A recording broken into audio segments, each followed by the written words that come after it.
وكيف يحمي المسلم فكره.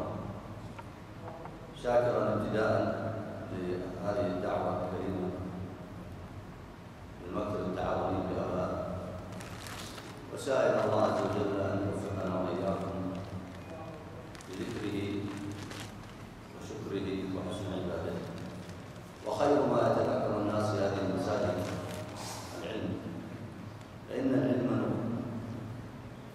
العلم بكتاب الله نور وبرهان وإيمان وفضل يهبه الله لمن يشاء. وقد كان الصحابة رضوان الله عليهم يتعلمون العلم بالسماع. تعلمون أيها الإخوة الكرام أن الكتابة كانت في الناس قليلة. كتابة كانت في عهد النبي عليه الصلاة والسلام قليلة، وكذلك القراءة، وكان أكثر الناس لا يكتبون ولا يقرؤون، لكنهم أحسنوا علما ممن جاء من بعدهم. والسبب في ذلك أنهم كانوا يجلسون في المساجد لسماع العلم، والسماع هو طريق من الطرق الأساسية للتعلم، حتى بالنسبة للذين يقرؤون ويكتبون.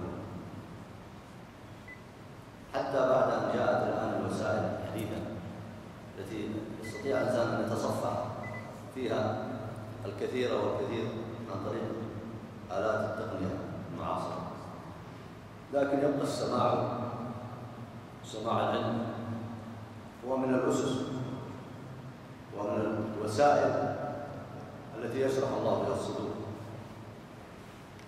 وخاصة في الأماكن المباركة المساجد. لكن فرق بين سماع وسماع. قد يسمع الإنسان وهو نائم، قد يأتي طالب في محاضرة مثلا ويسمع وهو نائم أو يتحدث مع زميله، فسماعه هذا لا يفقه فيه شيئا. وقد يسمع الإنسان في مسجد وهو ليس بقارئ ولا كاتب، ويسمع سماع اطمئنان، ويسمع بتركيز، فيشرح الله صدره لبعض أو لكثير مما يسمع من آيات الله ومن أحاديث النبي عليه الصلاة والسلام. أردنا أن نشير إلى هذه الوسيلة لأن كثيرا من الناس لم يعدوا عنا بها، بل إن العلم الذي نقل من الجيل الأول جيل الصحابة رضي الله عليهم نقل إلى الجيل الثاني الثالث وخلال التابعين رحمه الله ثم إلى غيرهم، كان أكثره بالسماع. وتأملوا رحمه الله كثير من العوام فيما يحفظ مثلا من كثير من الشعر، فيما يحفظ من كثير من الأخبار، وليس لديه وسيلة إلا السماع. ينبغي الإنسان أن يهتم بهذه الوسيلة وأن ينميها، أن يكون سماع مستبصر ومتعلم ومستفيد. وإلا فإنكم تعلمون أن الذي يلقى على الناس كثير، فكم ما يجلس الإنسان في المساجد ويسمع من الخطب. بعض الصحابة يقول حفظت كذا وكذا من خطب النبي عليه الصلاة والسلام. وكذلك ما يسمعه الإنسان الآن من القنوات. قد يسمع الآن الفتاوى، محاضرات، دروس علمية في القنوات المفيدة، الشيء الكثير، وهو جالس على فراشه في مكان آمن يتخيل ظلال بيته بكيفات الراحة، مع أن الناس من قبل كانوا يجهدون ويبحثون ويطلبون العلم ويتتبعون في كل مكان، يصبرون على شدة البرد والحر. ثم أيضا لا يخفاكم الآن أن مع الطرق الكثيرة في النشر في سماع العلم الصحيح أو في القدرة على سماع العلم الصحيح من أهله، وهناك وسائل كثيرة، إلا أن هناك أيضا وسائل كثيرة توصل إلى الناس معلومات غير صحيحة، سواء في مسائل العقيدة، مسائل الشريعة، في الفقه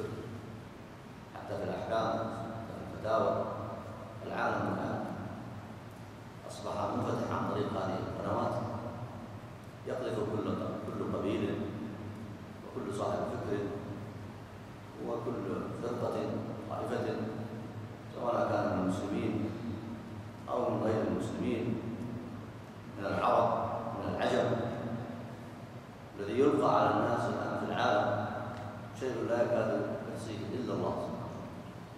ولا شك أن هذا من الابتلاء، حتى يبحث الذي يطلب النجاة عن منهج يميز فيه بين الطيب والخبيث، بين العلم والجهل، بين السنة والبدعة، يكون عنده مرجعية صحيحة، ثم يكون سماعه عن بين تأمل إدراك.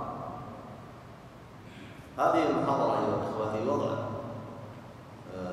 إشارات وأسس لحماية الإنسان بعقيدته وفكره، فإن أعظم ما لدى الإنسان هو عقيدته وفكره.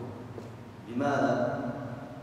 لأنها هي الطريق الوحيد لنجاته في الآخرة، وهو الطريق الوحيد لسلامته في الدنيا. الحماية في الشريعة لها أهميتها، كما أن التأسيس والتأكيد له أهمية. من خاصية هذه الشريعة المباركة التي أنزلها الله عز وجل على رسوله عليه الصلاة والسلام أنها تهتم بأمرين في وقت واحد. الأمر الأول هو البناء، تبني للإنسان عقيدة وشريعة وأحكام في جميع المجالات. ثم في الوقت نفسه يكون هناك تأكيد. ثم أمر ثالث،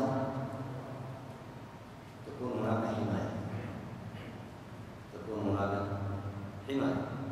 وهذا أمر فطري. فإن الإنسان إذا كان عنده مزرعة فإنها لا تستقيم ولا تقوم إلا ببناء وزرع وتأسيس، ثم لا بد له من تأكيد في عمله واستمرار، ثم لا بد له من حماية يحميها من الآفات. وهذا معنى حماية، هذا أمر فطري. وكذلك راعي الغنم، فإنه محتاج إلى تنشئتها وأن يطعمها ما تقوم به حتى لا تكون ابتذالا ضعافا، ثم يحتاج إلى منهج حتى لا تتفرق تضيع منه، ثم بعد ذلك يحتاج إلى استمرار، لأن المنقطع لا يصنع شيئا. ثم لا بد من حماية يحميها من الآفات التي تنشأ فيها أو التي تأتيها من خارجها. وكذلك من أراد أن يبني مصنعا يتجر فيه ويستفيد منه، فإنه لا بد أن يؤسسه أصلا تأسيسا مناسبا، ثم لا بد أن يستمر في بذل الأسباب التي تهيئ هذا المصنع البقاء. والأمر الثالث لا بد أن يحميه، لا بد أن يحميه من الآفات التي إذا دخلت عليه إما قوضته وإما أضعفت إنتاجه. هذه سنة فطرية. وكذلك بالنسبة للأمم، كذلك بالنسبة للمجتمعات، وكذلك بالنسبة للأفراد. أنت في نفسك ينبغي أن تلاحظ البناء والاستمرار والحماية، لأنك تعتبر ثروة عظيمة. أنت تحتاج إلى هذا التكامل في نفسك، وأسرتك تحتاج هذا فيك أنت، ومجتمعك يحتاج هذا أيضا منك. لما رأيت المجتمع الأول مجتمع لما نشأ، يعني الشباب المسلمين الآن فيهم خير كثير، لكن الجيل الأول كان يتمتع بهذه الصورة الوظيفة، ومن ثم يكون المجتمع الذين فيه بناء، ثم يصبرون على الاستمرار في بناء المجتمع ثم يحمونه. فإن يكون العكس عند كثيرين هذه مصيبة، بدل أن يكون بناء يكون هادما، بدل ما يكون مستمرا في الخير يكون مستمرا في الشر، بدل ما يحمي مجتمعه يكون هو آفة على مجتمعه، يصدر له الأفكار من الأمم الأخرى، يصدر له الأفكار الضالة، يصدر له كل ما ينسب إليه. ولهذا فإن الشباب يجب عليهم الصبر على على المسلمين تفعيل هذه المساجد لطلب العلم والعناية به. القاعدة الأساسية التي نذكرها في أهمية حماية فكر الإنسان أن تعلم أولا، وهو ما سنتحدث عنه في هذه الساعة ودون ذلك حتى لا نطيل عليكم، ثم ندع شيئا من التفصيل بين المغرب والعشاء بمشيئة الله. أول ما تعلمون في ذلك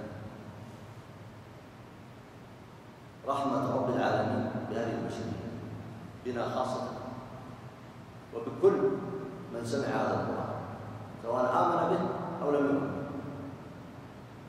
ولذلك من عظيم صفات الله أنه الرحمن، وهذه الصفة على الاختصاص، لا يسمي أحد نفسه الرحمن وهناك صفة يختص الله به، ولا يسمي أحد نفسه بالأحد. الواحد الأحد هو الله، والرحمن هو الله سبحانه. وإن كان قد يشارك الإنسان في بعض الصفات، ولله الصفة تليق بجلاله، أن يسمى الإنسان رحيم ويسمى الله الرحيم، ورحمة الله عز وجل لها صفة عالية، ويسمى الإنسان يعني باسم قد يسمى الله عز وجل بمثله، لكن إذا سمي الله به الرحيم والعليم فإنها على صفة تليق بجلاله. من مجامع الصفات التي ذكرت في سورة الفاتحة أنه الرحمن الرحيم. فما هو مقتضى الرحمة في هذا الأصل الذي نتحدث عنه؟ نعيش معكم في بعض الآيات القرآنية مع إعجاز القرآن في إبراز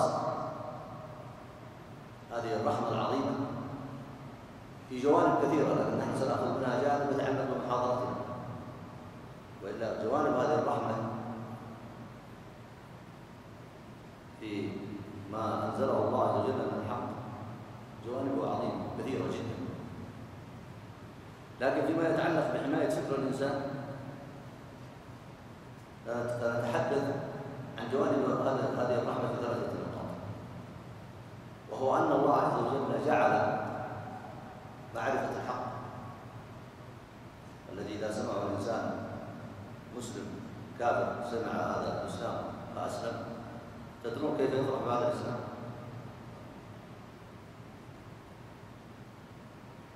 لما يسلم الناس في الغرب الآن تدري كيف يفرح بهذا الإسلام؟ يمكن يفرح بهذا الإسلام ويذكره بشيء عظيم لا يفرح به إنسان ولد في الإسلام وعاش في الإسلام. فمن عظيم هذه الرحمة التي سنتحدث عنها هنا أن في مجال حماية الفكر والاعتقاد معرفة الحق وبراهينه، فإن الله عز وجل جعل لذلك 3 طرق في القرآن، كل طريق مؤثر وقوي في دلالة النفس البشرية وفي إحيائها وفي تقويتها وفي إذكاء الشعور عندها بالحق الذي أنزله الله على عباده، بحيث هذه ال3 طرق تهيئه تهيئة عظيمة لمعرفة الحق. الطريق الأول هو الفطرة، فإن الله خلق في فطرة كل واحد منا الحق والتوحيد.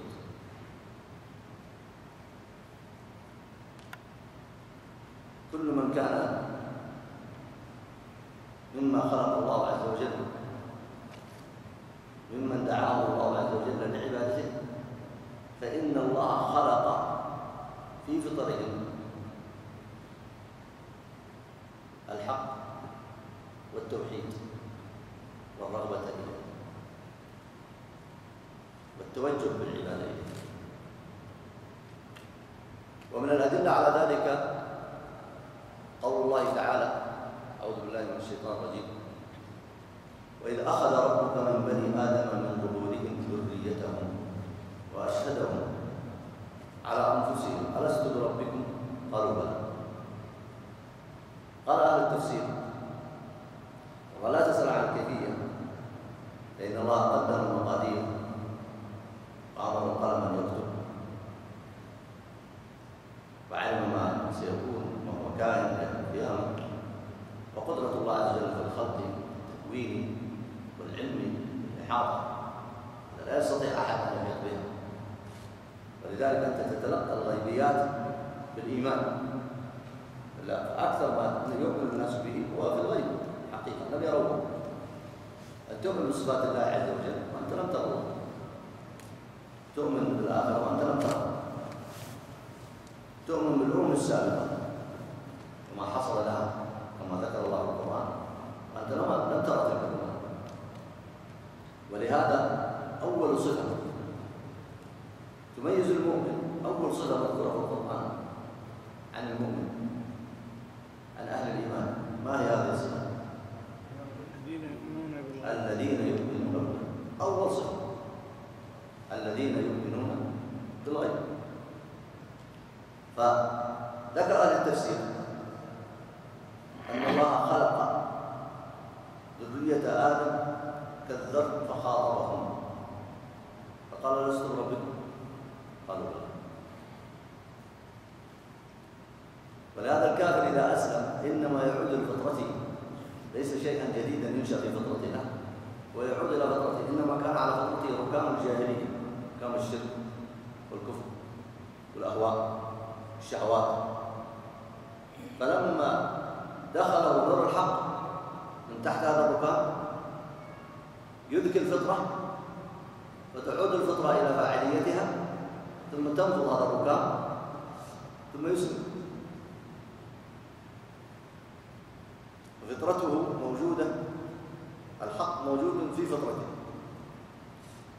والدليل الثاني وصف الله هذا الدين بأنه دين الفطرة، فطرة الله التي خلق الناس عليها لا تبديل، فطرة الله التي فطر الناس عليها لا تبديل لخلق الله، لا. فهذه هي الفطرة المخلوقة. الدليل الثالث وهو تفسير لهذه الآيات قول النبي عليه الصلاة والسلام كل مولود يولد على الفطرة. هذا حديث مشهور يسمعه الناس، كل مولود يولد على الفطرة فأبواه يهودانه أو يمجسانه أو ينصرانه. يعني ما يقع له من اتباع دين باطل هو خلاف فطرته، تغيير لفطرته التي خلقه الله عليها. وكل هنا كما هو واضح أن ألفاظ العموم يشمل كل مخلوق، كل مولود يولد على هذه البصيرة. كل مخلوق كل مولود يولد يعني قبل التعليم، لا، وبعده لم يسمع شيئا، وإن كان حتى في صغره لا يدرك، لكنه لم يسمع شيئا. وإلا فإن الصوت لما يخرج من بطن أمه لا يدرك له البصر.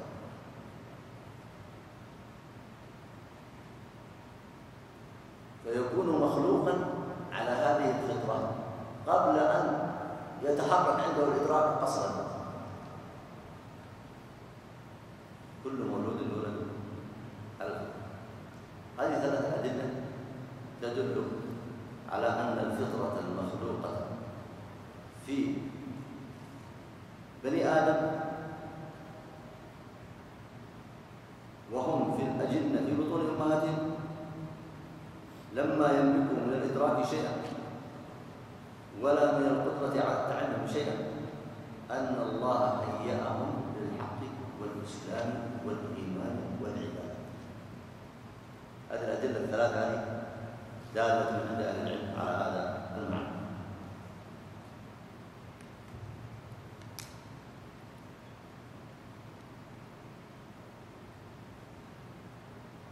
طبعا هناك أدلة كثيرة لكن نكتفي بهذا، ويمكن أن نضيف إليها الآن أيضا دليلا رابعا وقول النبي عليه الصلاة والسلام فيما يروي عن خلق عباده حنفاء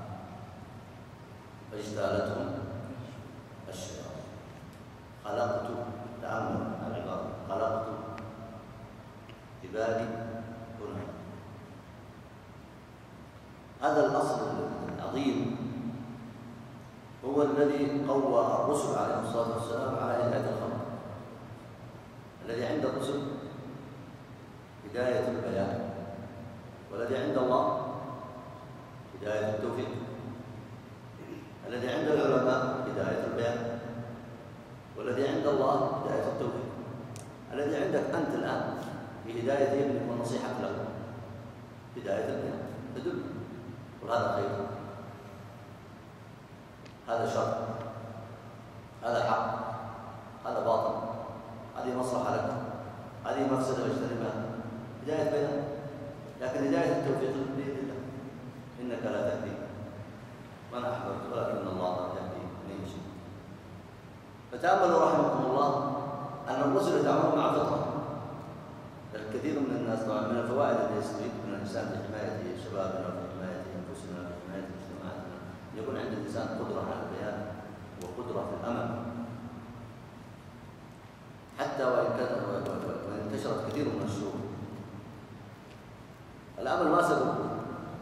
الأمل سببه أن هذه الشرور وهذه الآفات وهذا الذي يحدث في العالم كله خلاف الفطرة، والأصل أن يرجع الناس إلى فطرهم. يعني تصوروا الآن أثر هذا الدليل عند الرسل في حماية أفكار الناس. لو أن الرسل لم يقومهم الله عز وجل على القيام بالحق يمكن يكون مثل بعض المستعجلين أو اليائسين الآن، لأن كثرة الرسل كانت في بني إسرائيل حتى عد الرسل فيهم إلى 114,000 رسول. ذلك كما ورد في بعض التفسيرات أن الأنبياء كانوا حكاما في وقتهم، فإذا ذهب واحد يأتي واحد، وكانوا يقومون هؤلاء بالحكم بين الناس ويستمرون،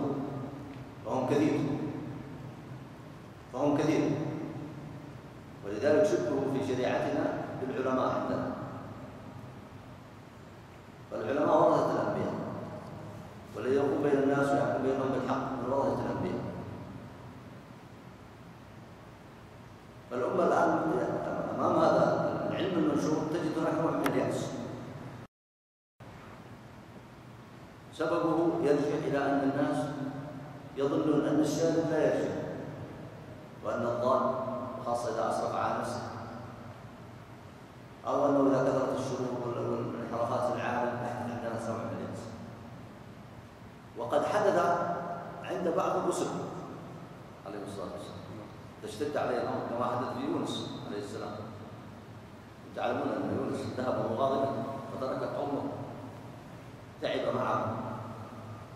وبعض الرسل يأتون يوم القيامة يأتي النبي وليس معه أحد، ويأتي النبي ومعه رجلان والرجل.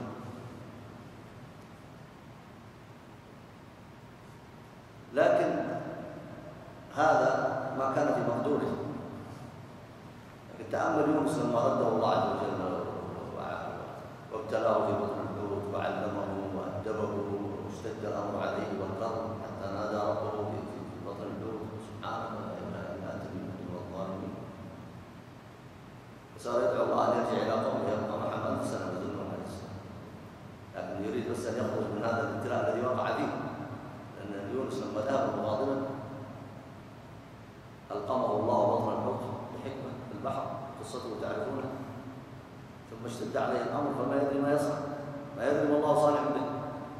فلا شك أن البلاء شديد، يكون الإنسان في بطن الحوت جالس ما يدري ما الله صالح به. لكن أخذ بدعاء التوحيد الذي هو من أعظم أسباب النجاة.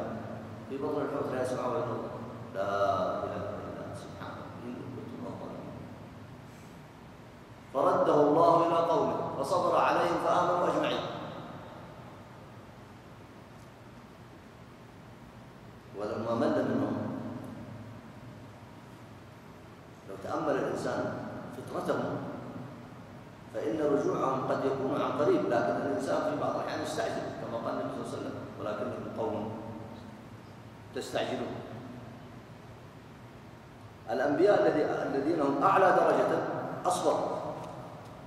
شوف النبي عليه الصلاة والسلام لما ردته ثقيف ورموه بالحجارة، يعني مكة أخرجته بلده الذي عاش فيه عليه الصلاة والسلام، وثقيف الطائف الذي يريد أن ينتصر بها ردته على عقبه، ولم تردوا على عقبه إلا بشيء شديد.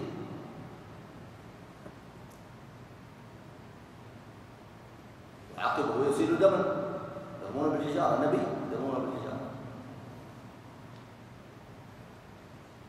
فجاءه ملك الجبال فقال يا محمد إن جبريل أمره الله وأمرني أن أعمل فيهم برأيك بقولك، يعني أنت الآن صاحب القرار الأخير فيه، فإن شئت أن تطبق عليهم الخشبين فعلت. فماذا قال هذا النبي الذي درجته معلومة عند الله، درجته عظيمة، علمه الله، يعرف أن هذه الخطط إنما اجتالتها الشياطين الآن وسترجع، لكن يريد أن يصبر. فالنبي عليه الصلاة والسلام وضع اعتبارا لأقصى ما يمكن من تفكير الإنسان. قال حتى هؤلاء لو لم يهتدوا ستهتدي تراريم، هذا أقصى احتمال، وإن كان يتوقع النبي هم يهتدون، وفعلا قد اهتدوا هم وصلوا الإسلام.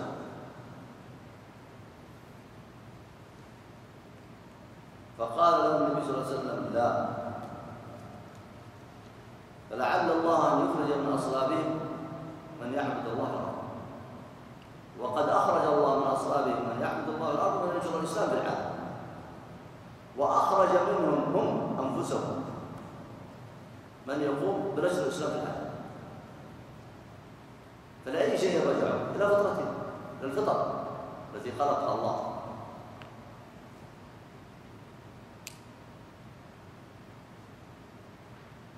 هذه الأدلة تدل على هذا الأصل المخلوق في بني آدم، فهذه من أعظم رحمة الله. تصور معي الآن أن الله يكلف آدم بأن يعمر الأرض ويخرجه من الجنة لحكمة ويحمله المهمة. طبعا نحن أبناء تحملناها، مهمة ليست سهلة، مهمة ليست سهلة، لا تصلح للبطالين والنائمين وأصحاب الشهوات، مهمة تحتاج عمل. ثم أمره أن يعبد الله في الأرض وأن يعمرها بعلم باعتقاد صحيح وعبادة صحيحة وعلم صحيح وفكر صحيح. ثم كرمه، ومن قبل أسجد له ملائكته، ثم جعل في ذريته الأنبياء والعلماء الصالحين. وأنتم الآن تستقبلون بشرية، الآن أحسن إرث للبشرية هو هذا الإرث. تعلمون رحمه الله أن البشرية في كل وقت ترث إرث، لكن إرث فاسد قبيح. فكم أقوام ورثوا مثلا ورثهم أئمتهم من أهل الشرك والانحراف والفساد، هؤلاء يورثون الشيوعية، هؤلاء يورثون العلمانية، وهؤلاء يورثون الخرافة، وهؤلاء يورثون أنواع الشرك الأخرى، وهؤلاء يورثون الأهواء، وبئس الإرث والعياذ بالله. لكن إرثنا نحن الذي ورثه آدم في الأرض هو الهدى. ثم قام الأنبياء عليهم الصلاة والسلام يتوارثون هذا الحق ويورثونه لمن بعدهم، وهذا فضل الأنبياء على الناس عليهم الصلاة والسلام. فأي فترة من الفترات في البشر يعودون بها إلى الحق، هم في الحقيقة لا يأتون شيء جديد، وإنما يعودون إلى أصل الأمر الذي أنزل الله آدم عليه السلام. تأملوا التذكير بهذه الرحمة. قال الله عز وجل في كتابه كان الناس أمة واحدة. تلك البشرية تحتاج إلى معالجة أمورها والصبر عليها كما صبر الأنبياء، لابد من تعب حتى ترجع إلى أصلها، ولا يجوز لأحد أن ييأس، سترجع إلى أصلها ولا بد. أما الزبد يذهب جبلا، وأصلها هو هذا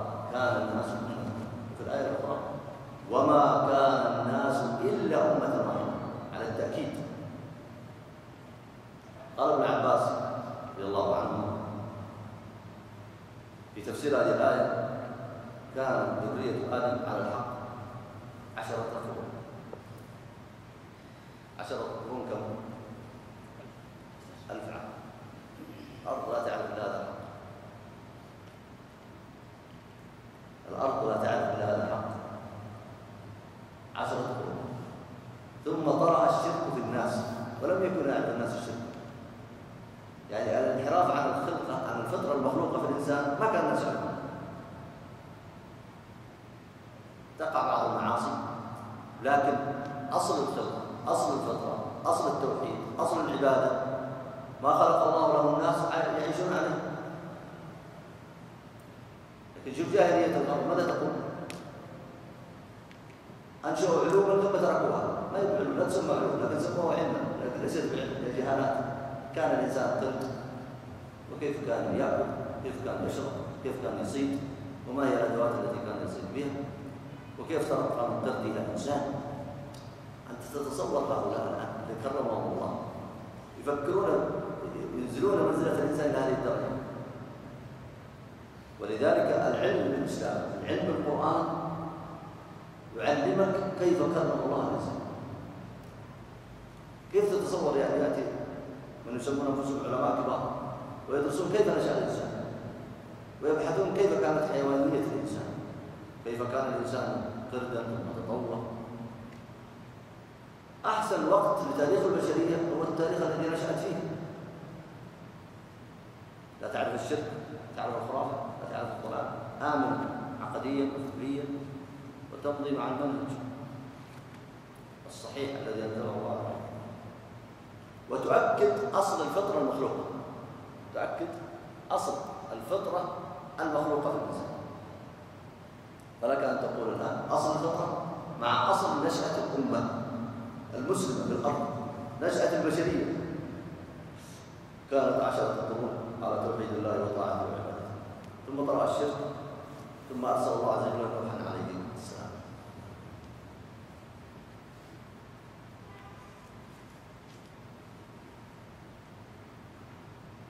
ننتقل إلى الطريق الثاني وتأمل رحمة الله بنا وتكريمه لنا. الطريق الثاني هذا الكون المخلوق البديع. هل رأى الإنسان أو سمع عن مثله؟ الآن العالم يملك عن وسائل التقنية أن يصل إلى كل مكان في الكون، ونقيده فيما هو مقدور البشر،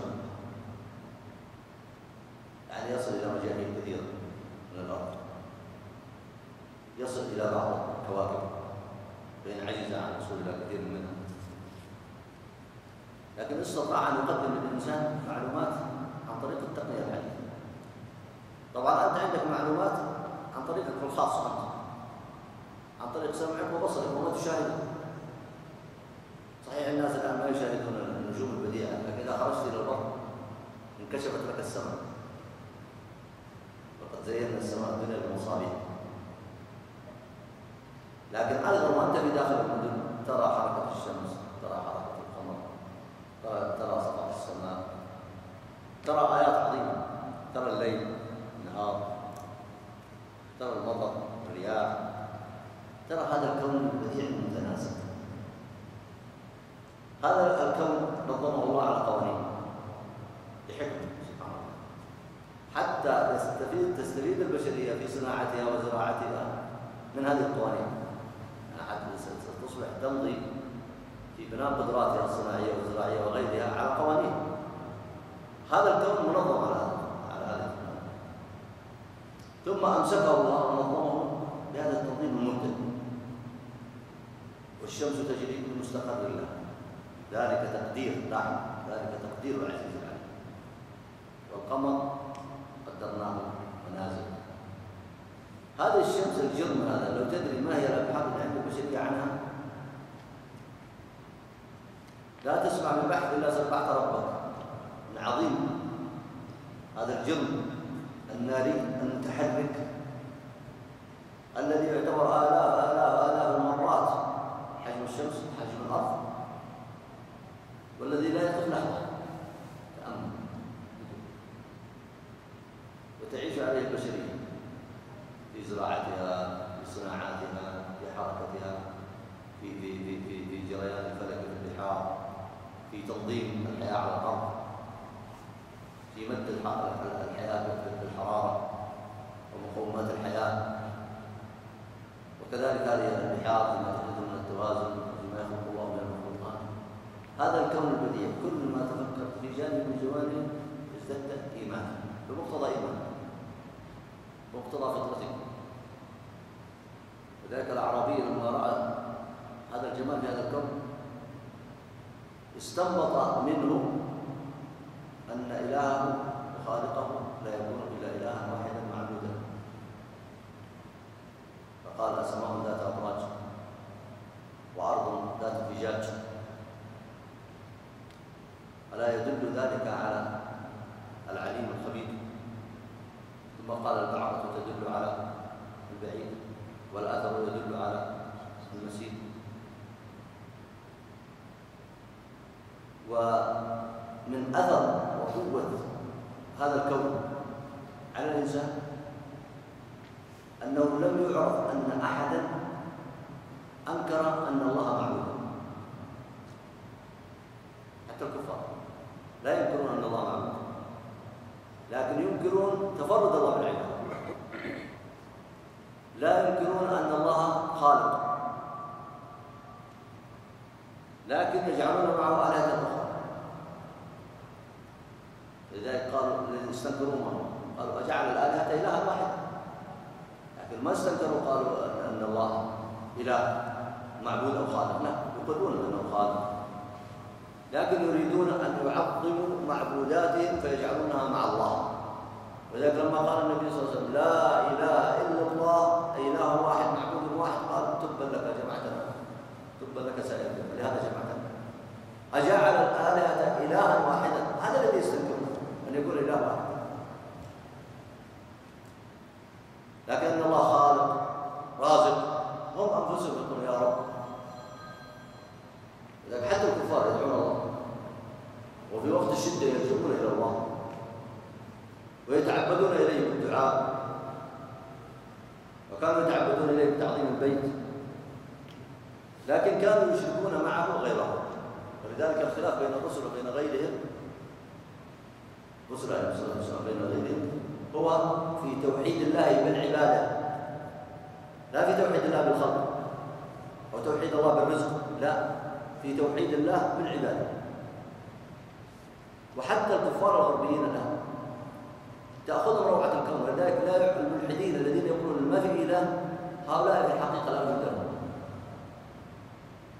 لما سبق من دليل الفطرة. هؤلاء الملاحدة في فطرهم أن الله واحد، لكن يكابرون. والدليل على هذا القرآن قول الله تعالى وجحدوا بها واستيقنتها أنفسهم. ودليل ذلك فيما تشاهدون من الناس. واحد مثلا أكل حق فلان وراح عند في المحكمة، هو عنده في يقين نفسه أن هذا الحق،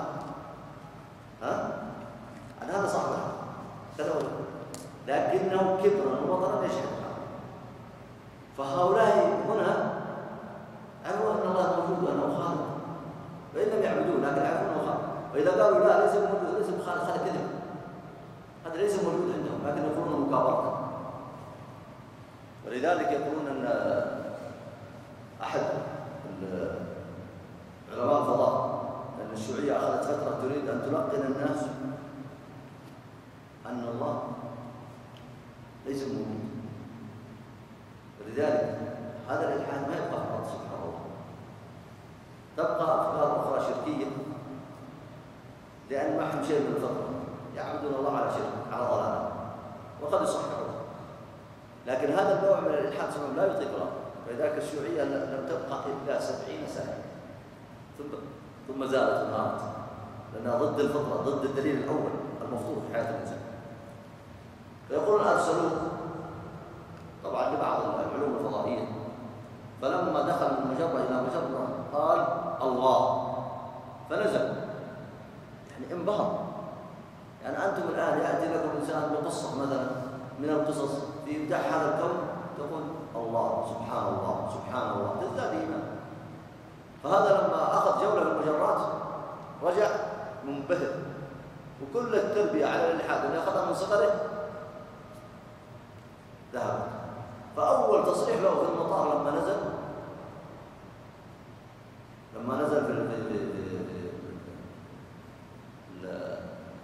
في الجمع الفضائي، لما نزل في مكانه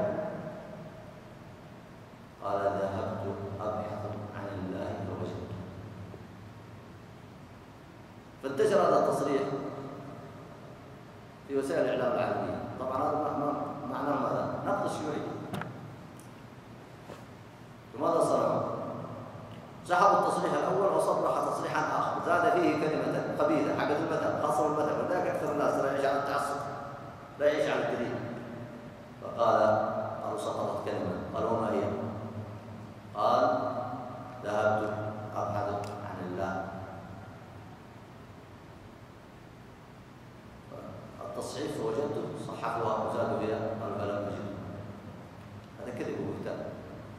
فالفطرة بطبيعتها تدل على ما هو موجود حتى عند الكفار. ماذا تأخذ من هذا أنت كدليل، أنت كمسلم تأسيسا وتقوية الإيمان؟ ماذا تأخذ منه؟ إن هذا الكون البديع مخلوق بهذا الإبداع العظيم هو دليل من الأدلة على أن المستحق للعبادة هو الله.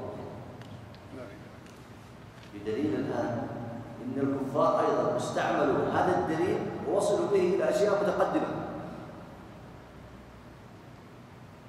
وصلوا به إلى أن الله خالق رازق متصرف مجير ولا يجاوب عليه. نصلوا إلى معلومات متقدمة. الرسل ماذا يصنعون؟ يأتي يضيف أشياء معينة، يقول فاعبدوه، خلاص، فاتقوه، أفلا تتقون، أفلا تتدبرون، فأنا تسحرون. طيب اعبدوه. هم يقولون لا. هذا موضوع العظم.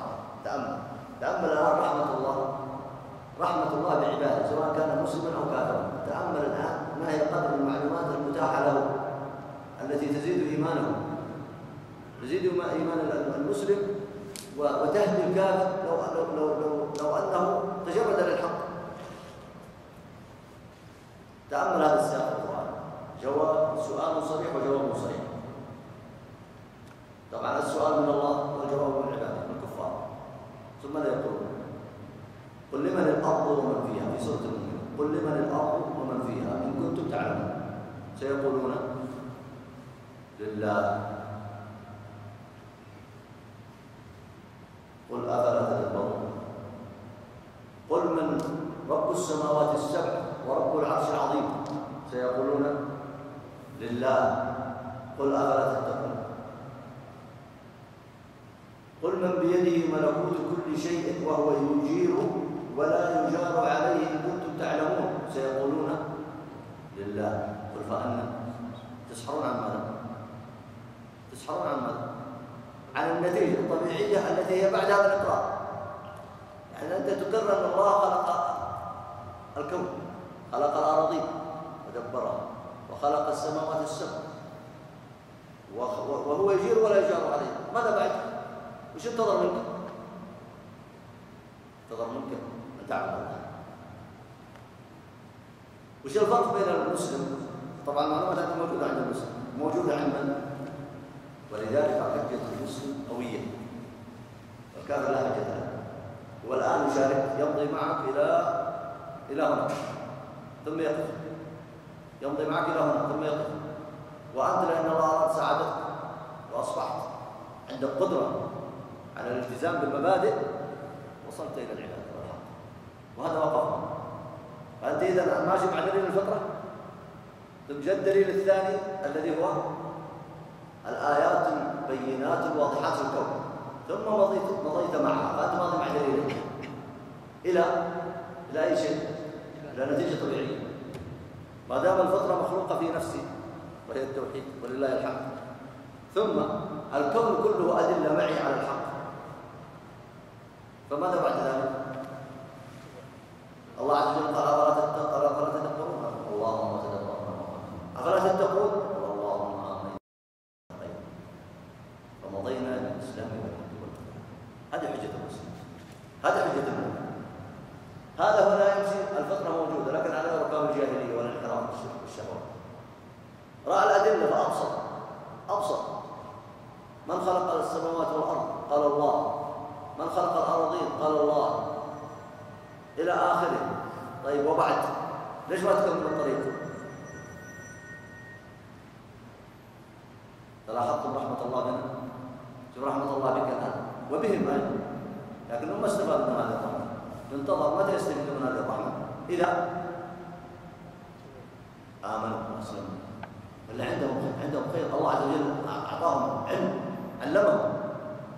أنت استفدت من هذه الرحمة الإلهية، استفدت من دليل الفطرة، استفدت من دليل الكون.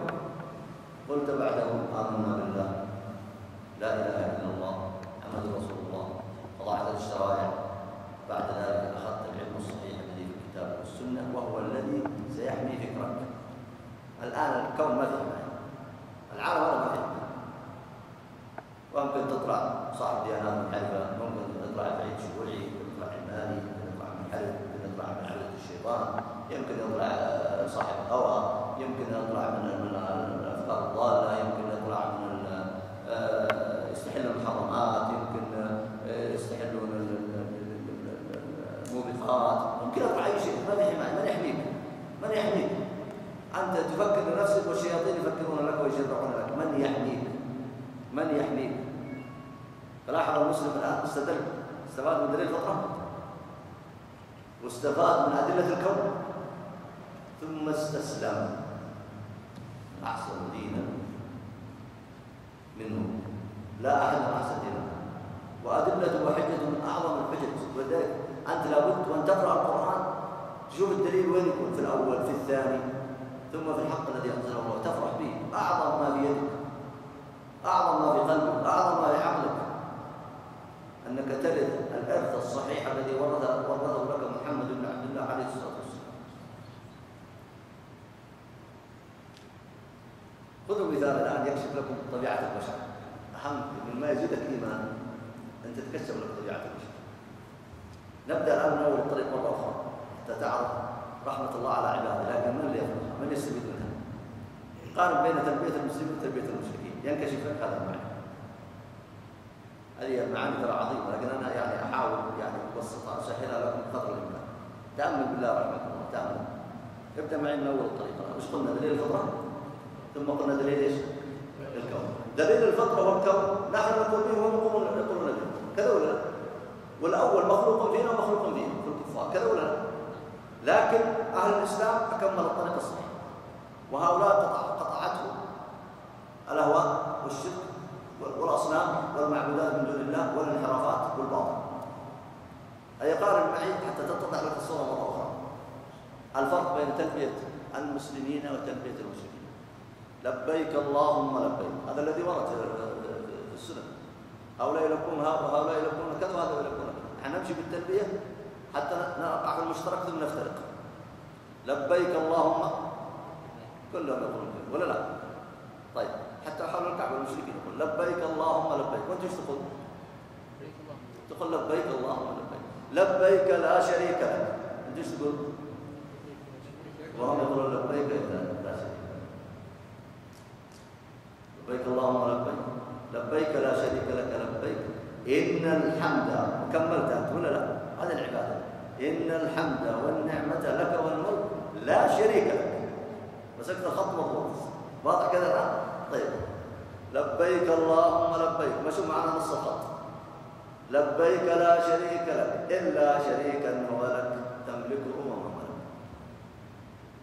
لاحظتم الفرق الآن بين التلبيتين؟ السؤال: هذه التلبية لما وافقت بعض تلبية المسلمين كيف تأثر؟ ما هو التأثير عليها؟ ما هو سبب التأثير عليها؟ الموضوع فيه صعوبة عليهم، لكن يعني بعد العصر بعضكم نايم شوية تعبان ولا مكثر في الغداء.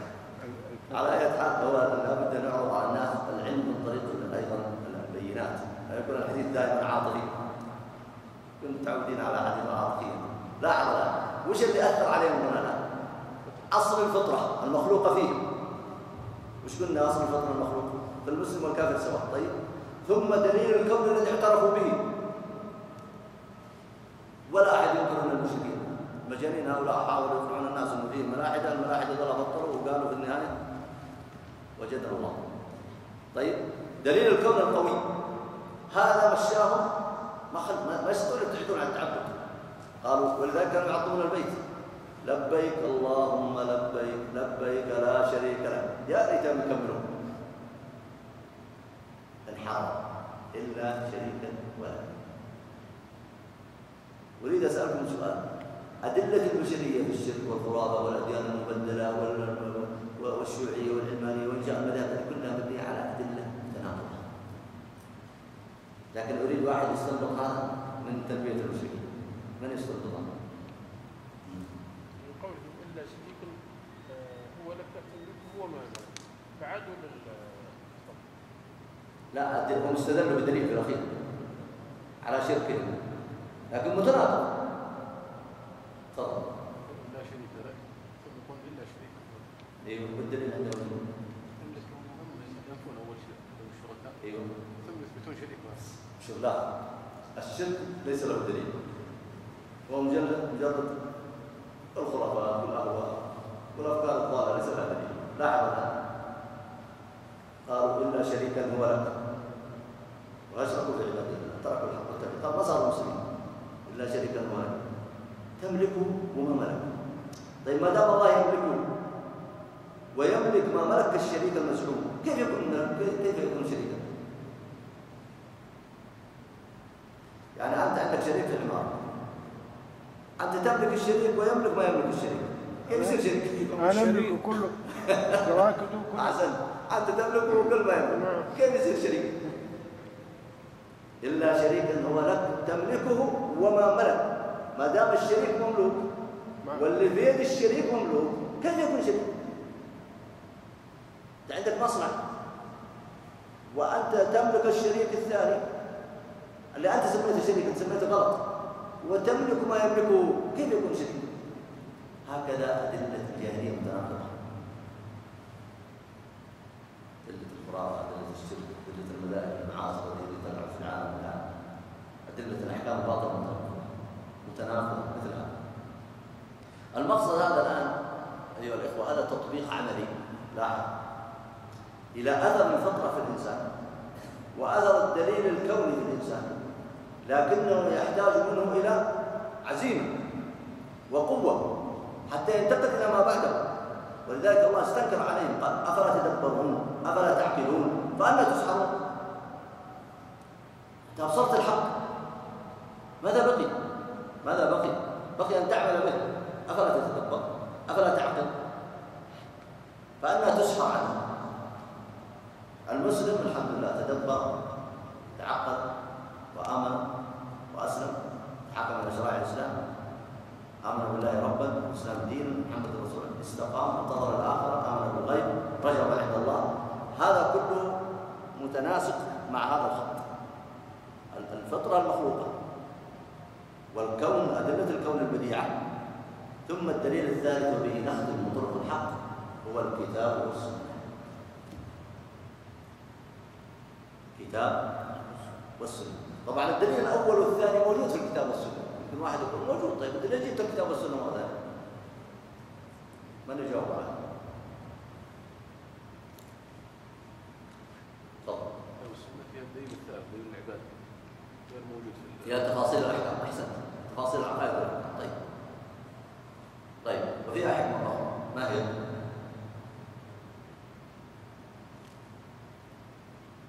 السنة جمع. أحسنت. يعني الإنسان إذا جاء الوحي الآن تضمن الدليل الفطري وتضمن الدليل العقلي، كذا ولا لا؟ وهذه كلها حجة للمسلم وقوة. ثم جاءت الآيات والأحاديث المؤكدة لمثل هذا وتقدم لك البرنامج العملي الذي تعيش به وتلقى الله به حتى في الجنة. إذا جيت تفتش إذا الله أكرمنا وإياكم، نسأل الله عز وجل أن يجعلنا وإياكم من أهل الحق وأن يجمعنا بأهله في الجنة. وأعلى مرتبة لأهل الحق الرسول عليه الصلاة والسلام أن يجمعنا الله به، وسيد سيدهم محمد بن عبد الله عليه الصلاة والسلام. فلاحظ هنا وأنت تفتح الطبق في الجنة التي ستأكل منه الفواكه التي أنت وعدت بها، أنت أصلا رأيت ذلك في القرآن والمكان الذي تجلس فيه والمقيل الذي تقيل فيه والنعيم الذي تتنعم به في الجنة، كل ذلك أنت رأيته الآن. ولذلك قال أهل العلم لمن ينسى من لا يؤمن من لا يتدبر، قال لقد لبثتم في كتاب الله إلى يوم البعث. يعني أنت من كرامة الله، من كرامتك على الله أن فصل الله لك حتى طريقك الذي تمضي به حتى تنتهي به إلى الجنة، وفصل لك في الكتاب والسنة لما هو فصل. فإذا أنت اجتمعت لك جميع الطرق التي تحمي عقيدتك، عبادتك، أخلاقك وفكرك، وهذا هو الصراط المستقيم الذي عناه الله عز وجل قول اهدنا الصراط المستقيم. اهدنا، كم مرة تكرر اهدنا الصراط المستقيم؟ هذا سر التكرار. كم مرة تكرر في الفرائض؟ 17 مرة. وفي النوافل؟ ها؟ النوافل الراتبة كم 12؟ كم صارت؟ ها؟ 29. طيب وفي النفل؟ تنفلت بقدر ما تستطيع، أو 40 مثلا. طيب وفي الدعاء العام؟ في الأدعية العامة كم تدعو؟ لأن هذا هو المستمسك لك عند الله، فاستمسك بالذي أوحي إليك. ثم إن الله رحمة بنا ركب هذا كله على فطرتك، ثم جعل لك الأدلة في السماوات والأرض تقول لك هذا هو الحق، هذا هو الحق، هذا هو الحق. طيب إذا علمت أن هذه الأدلة والمخلوقات في الكون هي على نفس طريقك، ماذا تصنع؟ وإن من شيء إلا يسبح بحمده. إذا السماء شقت وأذنت لربها، ايش معنى أذنت؟ نعم، سمعت، استقامت. وإذا الأرض مدت وألقت ما فيها وتخلت وأذنت لربها، فالكون معه. ما بقي الكون؟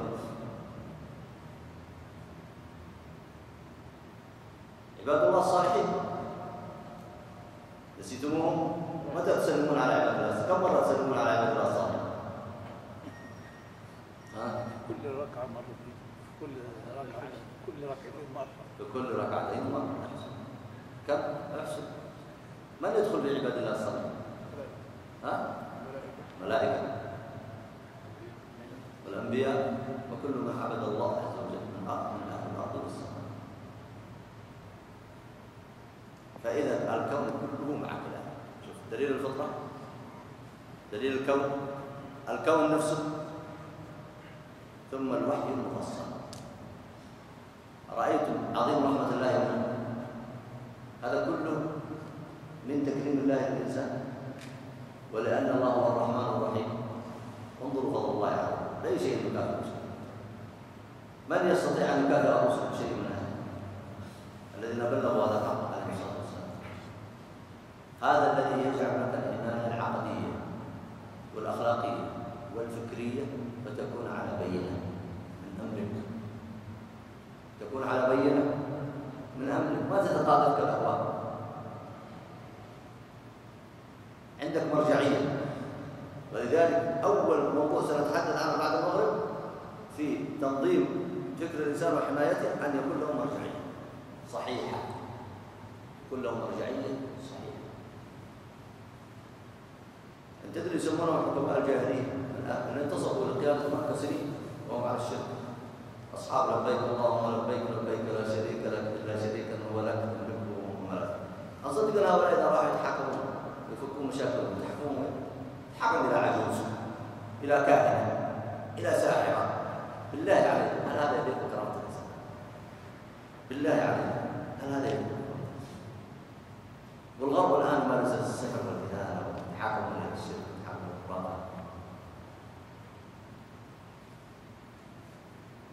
الآراء التي يتعايشون عليها آراء الجنس والشذوذ والإرادات. هل تصدق أن في الهند 800 ديانة؟ هل تصدق؟ أنا شفت صاحب اختصاص يوم أقرأ في كلام العلماء العقائد، علماء العقائد يعني مغالين، معقول في الأمة فيها ثمن جدا؟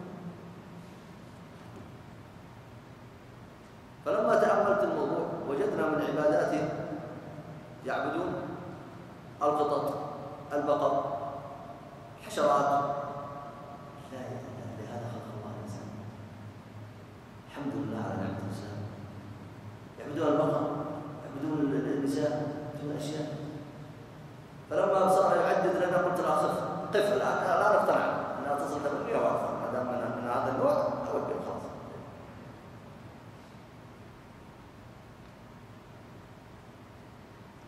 طبعا الشيطان من المعبودات البشرية الرئيسية. يا بني آدم ألم أعهد إليكم، شوف رحمة الله عز وجل، ألم أعهد إليكم يا بني آدم ألا تعبدوا الشيطان إنه لكم عدو مبين وأنا اعبدون هذا صراط مستقيم. شوف رحمة الله عليه سبحانه وتعالى.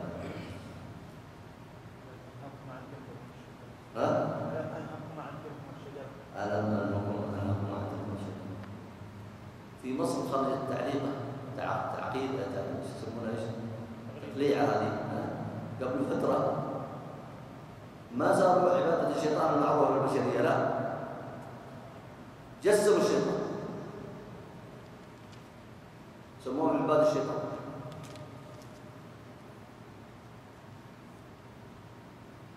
ولهذا جاء رجل من سفيان رحمه الله علماء التفسير قال له ايش باقي من الوقت؟ شوف بعضكم متلفت مش باقي. قال له إن الله يقول في القرآن ولا يأتونك بمثل إلا جئناك بالحق وأحسن تفسيرا. الله عز وجل يذكر النبي صلى الله عليه وسلم لا يأتي الناس بمثل حسن. طبعا الناس عندهم مثال حسن وعندهم مثال سيء، فلا يأتون بمثل حسن إلا جاء الله في القرآن خير منه. فاجتمع بعض الناس طلبة العلم على سفيان قالوا تقول العرب اعط اخاك تمرة فإن لم يرضى فأعطيه شرا. هذا مثل حلو طيب، يعني أنت أحسنت إلى أنت أعطيت أحسن ما عندك، تريد تنفعه من محبة وخير ورحمة به، تتكمل في أحسن من التمر، يأكل أكل لذيذ يشبع جوعه ويصحي بدنه، مش أحسن من التمر. رمى وجهه. فتقول إذا ما في فائدة يعني وجهه ما بعد التمر ولا شيء. يعني واحد دلته على الخير ما يبغى الخير وين سيقع؟ ما هو لازم انك تتوقع بالشر، لكن المثل يقول انك اذا اعطيت الخير والحق رفض وبعدين يروح اين سيذهب؟ رايتم الطريق لحمايه العقل حمايه الفكر ما احسنه بالله عليكم في اعجز من هذا الطريق، عفوا في اشد اعجازا في البيان من هذا الطريق، وفي اسهل من هذا الطريق ما في اكرم من هذا الطريق ما في لحمايه الانسان، لكن رفضه وتركه. اين سيذهب؟ يذهب لعبادة الشيطان، الأهواء، مذاهب مختلفة، الأفكار المنحرفة، ضلالات، بدع، خرافات، مذاهب الانشاء البشرية، مذهب بعد مذهب، وأنتم تشاهدون العالم ماذا فيه؟ لابد الإنسان يعتز بدينه. فقال له سفيان رحمه الله هذا المثل موجود في القرآن، إعطى أخاك تمرة ولا تنظر أعطيه جمرة، هذا موجود في القرآن. أين هو؟ أين هو؟ من يجاوب؟ يمكن يتوارد جوابك مع جواب سفيان لأنه موجود في القرآن، يمكن مرت عليه من يذكره منكم؟ إذا قلت لكم عرفتم، لكن يمكن بعضكم الآن يتذكره. إلا جئناك به نعم أحسن تفسيرا. لا إعطى أخاك تمرة وإنما ينظر أعطيه. من يخرج من القرآن؟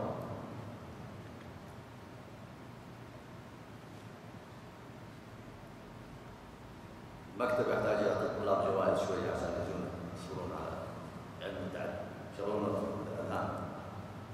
تفضل. من احسن فلنفسه نعم. ومن احسن فلنفسه ومن اساء فعليه. ومن احسن فلنفسه ومن اساء فعليه. يعني هذا النتيجة اللي تترتب على السؤال، لكن نبقى الجواب ما هو في مذكور بصميم هذا المعنى في القرآن. صحيح، من أحسن وأكل التمر استفاد، ومن ذهب للجمرة فأساء لنفسه. أين هذا في القرآن؟ المثل هذا أين هو في القرآن؟ هذا مثل حسن عند الناس، عند العرب. أي هذا وعده الله تعالى. يعني رجال الحسنات له 10 أمثالها. هذه كلها مثل الجواب الأول. يلا نخليكم تمشوا في الساعة. أعطنا إياها. لا ترى كيف ضرب الله مثلا لا تقريب يعني تقريب. طيب تقريب. أنت إذا عشمت عن شيء جاب لك واحد كشاف وقال لك خذ كشاف واطلع بالجبل، وترى الجبل هذا الطريق هذا اللي يودي إلى مغربك أبى أعطيك نور تمشي فيه. أفمن يمشي مكبا على وجهه أهدى ومن يمشي سويا على صراط مستقيم. يعني جزاك الله خير. طيب ومن أعرض عن ذكري أفرأيت الذي تولى. هذه أدلة عنه. طيب كررنا لك لو عشى إنسان عن شيء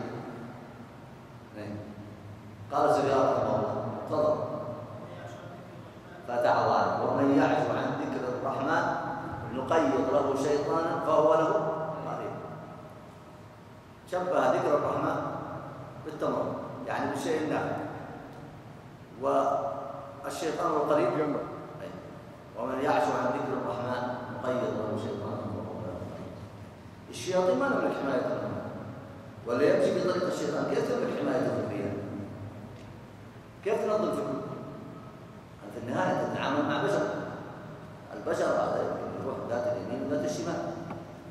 ممكن اليوم يدخل في مذهب ويطلع من المذهب. ممكن ينحرف إما بسبب آراء مذاهبهم وأفكارهم، بسبب الضلالات السابقة أو بغيرها. كيف أستطيع أحميها؟ أنا أقول هذا هو الطريق. فطرتك خلق الله فيها الحق والباطل. خلاص. الدليل الثاني الكون كله شاهد على هذا الحق. الحمد لله. خذ هذا الحق وهو كتاب مسلم. فإن قبل